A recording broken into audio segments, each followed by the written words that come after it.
तो मुक्ति के साथ चैनल में आपका स्वागत है। आज हमारे साथ क्षेत्रीय महान वैदिक पुरोहित, वैदिक रीति से समाज सुधारने में सहायक स्थितियों को उत्पन्न करने वाले और महान वैदिक पुरोहित डॉक्टर वीरेंद्र कुमार सिंह उपस्थित हैं। तो वो कुछ पूछना चाहते, देखें आपका सवाल कुछ।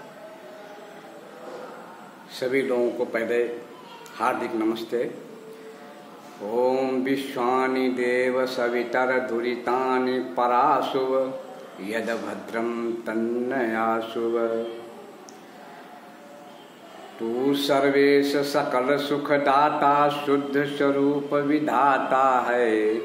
उसके कष्ट नष्ट हो जाते जो तेरे ढिंग आता है। सारे दुर्गुण दुर्व्यसनों से हमको नाथ बचा लीजय।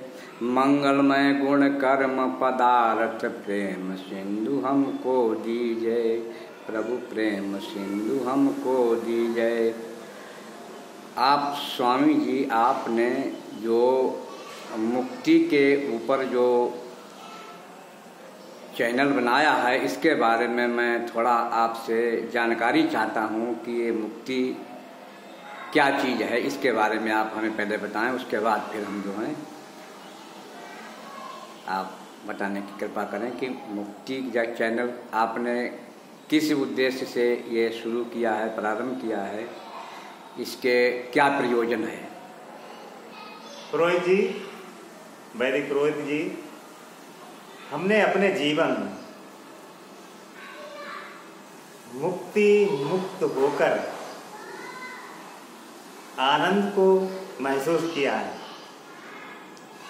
विकट परिस्थितियों में भी हम मुक्ति का एहसास होता है तो हम स्वतंत्र रहकर परिस्थितियों से भी निकल जाते हैं और आनंद महसूस करते हैं।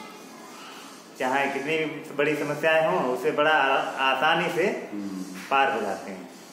और हमने देखा है कि यही समाज में छोटी छोटी बातों पर व्यक्ति उलझ कर अपना विनाश कर लेता है, दूसरों को विनाश कर देता है, पशु पक्षियों को विनाश करता है, प्रकृति को बहुत नुकसान करता है, पेड़ पौधे काट देता है। तो हमने देखा ये अंतरात्मा आत्मबोध ना होने के कारण ये चीजें होती हैं। अगर हमें आनंद प्राप्त हो रहा है तो हम सोच रहे हैं कि अच्छी बातें फैलनी चाहिए, हो सकता है, क्योंकि जब व्यक्ति मस्तिष्क में कुछ नया मतलब विचार नए आते हैं तो विचार भेजते आते हैं मस्तिष्क, फिर उसके व्यवहार में भी थोड़ा थोड़ा परिवर्तन आने लगता है। तो हम अगर जो कुटिल विचार हैं उनको देख सकें, ऐसा महसूस कर सकें, क्रोध को देखने लगें, तो काफ़ी हद तक उन परिस्थितियों से बचा जा सकता है जिससे हमारे परिवार का, समाज का, देश का और यूँ कहें पूरे ब्रह्मांड का थोड़ा कल्याण हो जाए और जो कल्याण नहीं कर पा रहे वो करने लगें। और चूँकि आप वैदिक पुरोहित हैं, काफ़ी समाज से जुड़े हुए हैं, तो कुछ चीज़ें आप ऐसे बताइए कि समाज का भी कल्याण हो, जो सुन रहे हैं उनका भी कल्याण हो। ठीक है। तो मुक्ति जो है ये कई चीज़ों पर निर्भर करती है। जैसे एक बंधन से मुक्ति, बंधन जो है जिस समय बच्चे का जन्म होता है उसी समय से वो बंधन में बंध जाता है। जैसे पहले जो है सबसे पहले जन्म होता है तो बच्चा अपनी माँ के प्यार में झुक जाता है, मिल जाता है। तो बच्चा जो है माँ की ओर आकर्षित होता है, वो सबसे पहला बंधन होता है, उसमें बंधा होता है। उसके बाद धीरे धीरे माँ बताती है कि बेटा ये आपके पिताजी हैं, तो पिताजी से भी जुड़ता है। फिर धीरे धीरे परिवार के सभी सदस्यों से जुड़ता है। जुड़ना मतलब बंधन में बनता है, बंधन में बनता है। अब ये बंधन थोड़ा जरूरी भी हो जाता है और इससे जो है अलग नहीं हो सकता है। कुछ बंधन ऐसे होते हैं जो मानसिक होते हैं, उनसे तो अलग हुआ जा सकता है। उन्हीं का बंधन जो कुछ मानसिक हैं, कुछ शारीरिक हैं, उनसे तो अलग हो सकता है आदमी, लेकिन कुछ जन्म से बंधन जुड़ जाते हैं, उनसे अलग होना बहुत ही मुश्किल होता है, उनसे अलग नहीं हो सकता है। तो जैसे भाव से और जब तक किसी को भय नहीं होता है, भय नहीं दिखाओगे आप, तो आदमी उससे डरेगा नहीं। जब डरेगा तभी वो उससे अलग होगा। जैसे आपने बता दिया कि आपने इसको हत्या की, हत्या करने से बहुत बड़ा पाप लग जाएगा, इतना भयभीत कर दिया है, तो आदमी डरता है कि भाई ऐसा पाप ना करो, जिससे जो है समाज में ये अभिशाप पैदा होता है, यानी भय पैदा होता है कि ऐसा काम करोगे तो बहुत बड़ा भाई गलत हो जाएगा हमारे साथ। इसलिए जो है कुछ मानसिक हैं, उसके मन में जो है कुछ भय पैदा करो जिससे आदमी डरे। जैसे उन्होंने कहा कि अरे गाय को मार दोगे तो बहुत बड़ा पाप लग जाएगा, उससे मुक्ति भी नहीं मिलेगी, तो आदमी डर से जो है भय से वो काम नहीं करता है, किसी की हत्या नहीं करता है। या किसी के विचार आता है कि हम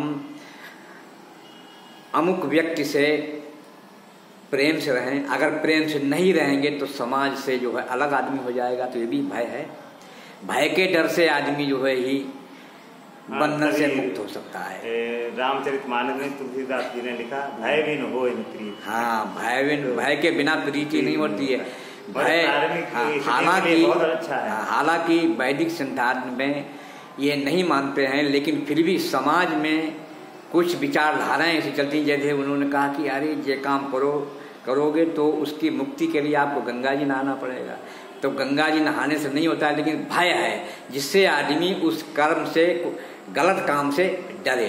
डॉक्टर साहब, जो भय हमारे आध्यात्मिक क्षेत्र में ये बताया गया, हमारे महान गुरुओं ने बताया कि अध्यात्म की उत्पत्ति ही भय से हुई, क्योंकि सबसे बड़ा भय वो मृत्यु का होता है। और मृत्यु से अमृता की तरफ, शारीरिक की मृत्यु होती है, उससे अमृता की तरफ कैसे बने? तो निर्माण ये भय से ही आध्यात्मिक उत्पन्न हुआ है। अगर मृत्यु का भय ना होता तो अध्यात्म नहीं होता, तो कहीं कहीं भय सहायक हो जाता है मुक्ति की तरफ। हाँ, ये तो बात सही है, भय सही है, ये सही है आपके विचार। लेकिन जैसे भय, ये आज सभी लोग जानते हैं कि मृत्यु निश्चित है, जिसका जन्म हुआ है उसकी मृत्यु निश्चित है, उसे कोई भी दुनिया की शक्ति उसको टाल नहीं सकती है। फिर भी आदमी ये गलत काम करता है और उस समय भय नहीं लगता है, और जब काम कर लेता है तब उसको कहता है कि अरे हमने ये काम कर दिया, जिसे किसी का मतलब हत्या कर दी किसी मनुष्य की, और आदमी जानता है कि अब तो जो है हमको जेल जाना पड़ेगा। तो इसलिए जो है भय होना है, लेकिन आदमी उस पर विचार नहीं करता, ये मानसिक कमी है। मन से वो ये नहीं विचार करता है कि इसका परिणाम क्या होगा।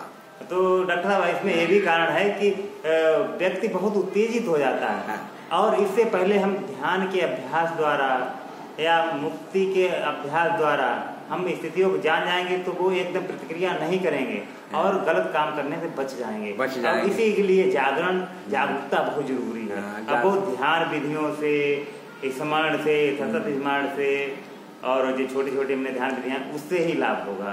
तभी हम अपनी परिस्थितियों को बदल पाएंगे। नहीं तो हम बह जाते हैं आवेश में, बड़े बड़े लोग बह जाते हैं, देखा बहुत बड़े बड़े गुरु भी बह गए, और वही बह जाएगा जो अंदर आत्मबोध नहीं है। हाँ, जिसकी जो है मानसिक रूप से थोड़ा प्रभाव ऐसा रहता है कि वो एकदम काम करने की क्षमता उसमें नहीं रहती है। जैसे हमने कोई काम किया और पहले अगर ये बुद्धि से सोच ले कि इसका परिणाम गलत होगा तो आदमी न करे, लेकिन आवेश में आकर कर जाता है। और उसके बाद परिणाम भुगतना पड़ता है। तो ये आवेश रोकने के लिए ये अध्यात्म है, मतलब मुक्ति होने के साथ जीवन। ये मतलब उसका क्या ही हमें अभ्यास, विचारों का जो आदान प्रदान है और अच्छे विचार जब शरीर में, मनुष्य के शरीर में, बुद्धि में आएंगे, तभी जो है ये परिवर्तन हो सकता है। और जब तक मानसिक रूप से उसको जो है संतुष्टि नहीं कही जाएगी, आदमी संतुष्ट है कि हम बिल्कुल ऐसे हैं, ऐसा करेंगे तो भाई इसका परिणाम बहुत खराब होगा, ऐसा काम ना करें, तो उससे जो है ये जितने भी आडंबर हैं, गलत काम हैं, ये इस पे रोक लग सकती है। मानसिक रूप से अगर जो है आदमी स्वस्थ हो और उसमें आवेश ना आए और विचार करके ही काम करे तो जो है समाज का कल्याण हो जाता है इससे। और आपस में जो प्रेम भाव है वो बढ़ेगा और जो आवेश में आकर प्रेम भाव टूट जाते हैं भाई भाई में। तो हमारा चैनल है तो उसी के ऊपर बना कि आवेशों को कैसे समझा जाए और कैसे सतत स्मरण द्वारा कम किया है, और ये आवेश ही जब कम होंगे तभी आनंद आने लगेगा, तभी आएगा। तो आप आनंद जो है इसमें बताया है कि 3 चीजें जो है शाश्वत है, यानी ये कभी ना खत्म हुई, पता नहीं कब से चली आ रही है, इस समय भी है और आगे भी रहेंगी अनंत तक। तो उसमें पहला है परमात्मा। परमात्मा में 3 गुण हैं, सत चित आनंद। आनंद 3 गुण हैं। और आत्मा जो है उसमें 2 गुण हैं, उसमें आनंद गुण का अभाव है, सत चित है। और एक तीसरा है प्रकृति। प्रकृति में केवल एक ही गुण है, चेतना उसमें नहीं है, सत्य है। प्रकृति है, पता नहीं कब से चली आ रही है, वो अभी है, और जब तक सृष्टि रहेगी तब तक प्रकृति रहेगी। तो आनंद का जो जिसके पास है उसी के पास मिलता है। अगर आप योग के द्वारा, अध्यात्म ज्ञान के द्वारा परमात्मा का स्मरण करें, परमात्मा की शरण में जाएं, तो आपको आनंद ही आनंद मिलेगा। तो डॉक्टर साहब बहुत बहुत आपका धन्यवाद। और इसमें जो है आनंद जो है जब भी मिलेगा जब परमात्मा, जैसे आपके पास जो है दुकान पे हम गए उदाहरण के तौर पर, और हमारा एक परचून की दुकान है जहाँ हल्दी मिर्च चावल बिकते हैं, आप उससे कहें भैया 1 बोरी हमें सीमेंट की दे दो, वो कहाँ से देगा? ऐसे ही परमात्मा के पास ही आनंद का गुण है। तो परमात्मा के पास ही जब जाएंगे आप, तभी आप आनंद का गुण होगा, आनंद का अनुभव होगा। और विचारों का जो है आदान प्रदान बहुत ही आवश्यक है। विचारों के आदान प्रदान से ही समाज का कल्याण होगा, और अच्छे विचार जब तक नहीं आएंगे तब तक समाज का कल्याण नहीं हो सकता है। इसलिए अध्यात्म के द्वारा सभी लोग मानसिक मन में ऐसी जागृति पैदा करें कि भावना ऐसे शरीर से निकले कि हमारा जो है कल्याण किन कर्मों में है, अच्छे कर्मों में कल्याण है, और जो बुरे कर्म हैं उससे आपका कल्याण समाज का नहीं होगा। जब हमारा नहीं होगा तो समाज का क्या होगा? तो इसलिए सबसे पहले हम सुधरेंगे, जग सुधरेगा। तो इसलिए जो है जब तक हम खुद सुधरें और हम में जो कमियां हैं परमात्मा उनको दूर करे, यही मेरी परमपिता परमेश्वर से कामना है। और समाज के साथ अच्छा व्यवहार बना के चलें, यही सबसे अपील है, सबसे प्रार्थना है कि भाई सब लोग भाईचारे के साथ रहो और सबका कल्याण करो। अपना कल्याण बाद में होगा, सबका कल्याण होगा तो अपना भी कल्याण होगा। तो इसमें जो है आपने इसमें देखा होगा कि भारतीय संस्कृति में 3 पुरुष होते हैं, उत्तम पुरुष, मध्यम पुरुष, अन्य पुरुष। उत्तम पुरुष सबसे पहले कौन होता है? सातौते। दूसरा है त्वम आवाम अवयम, और तीसरा अहम आवाम वयम।